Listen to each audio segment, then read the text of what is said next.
Lighthouse of Science.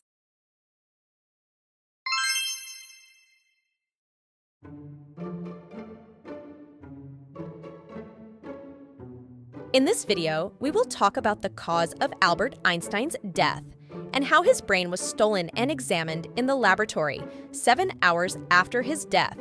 For more such content, you can like the video and subscribe to the channel. Enjoy watching. Who is Albert Einstein and what is his importance for the world of science? Albert Einstein is one of the most important scientists of the 20th century. Born in Germany in 1879, he is renowned for his revolutionary work in theoretical physics. His theories of special and general relativity have greatly contributed to our understanding of the structure and motion of the universe. Additionally, his research on the photoelectric effect earned him the Nobel Prize in Physics. Einstein's contributions to the scientific community not only reshaped fundamental principles in physics, but also had profound effects on human history.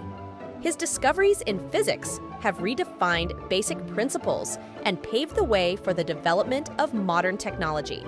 Moreover, Einstein's philosophical and social thoughts sparked important debates on the relationship between science and society, garnering him a wide audience of admirers. Today, Einstein is widely recognized as one of the most significant figures in the history of science, and his legacy continues to thrive in the fields of science, education, and culture. When and for what reason did Einstein die? Albert Einstein passed away on April 18, 1955, at the age of 76. His death was caused by an aortic aneurysm. An aneurysm is a balloon-like swelling that occurs in the walls of a large blood vessel and gradually enlarges over time.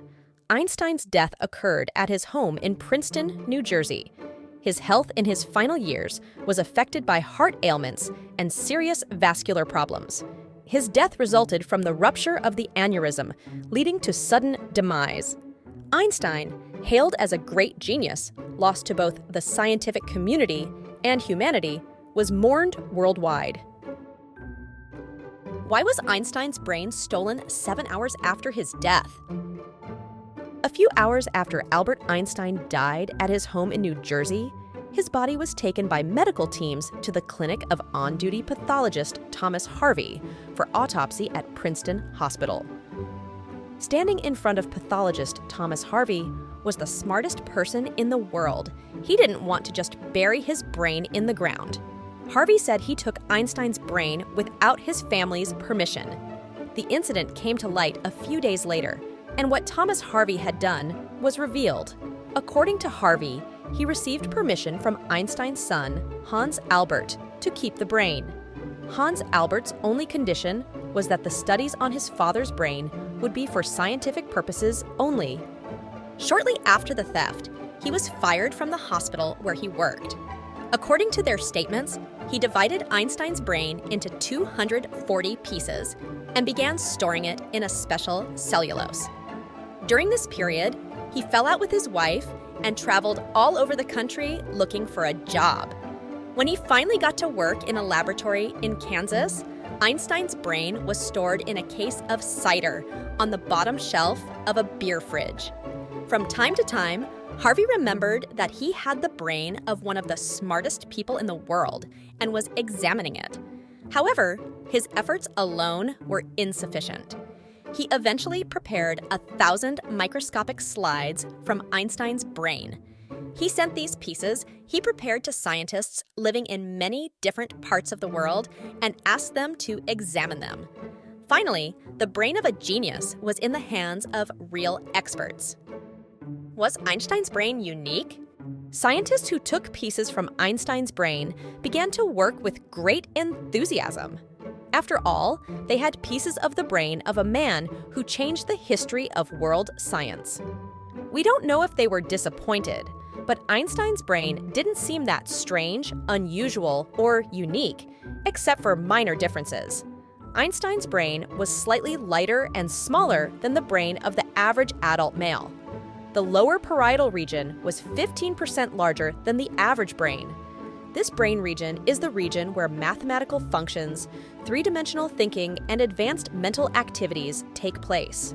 It was thought that Einstein's flawless intelligence was due to the size of this region. In the examinations made on the photographs taken before the brain was disintegrated, Sylvian it was observed that there was no anatomical cleft called fissure.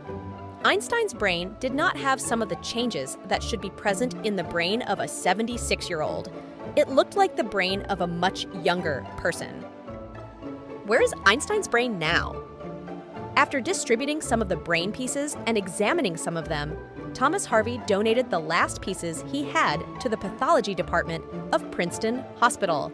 Today, the last pieces of Einstein's brain are exhibited in the museum called the Mutter Museum at the College of Physicians of Philadelphia in Philadelphia, Pennsylvania, USA. Lighthouse of Science.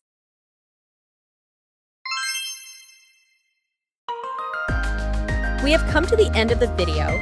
Don't forget to follow our channel for more such and interesting content.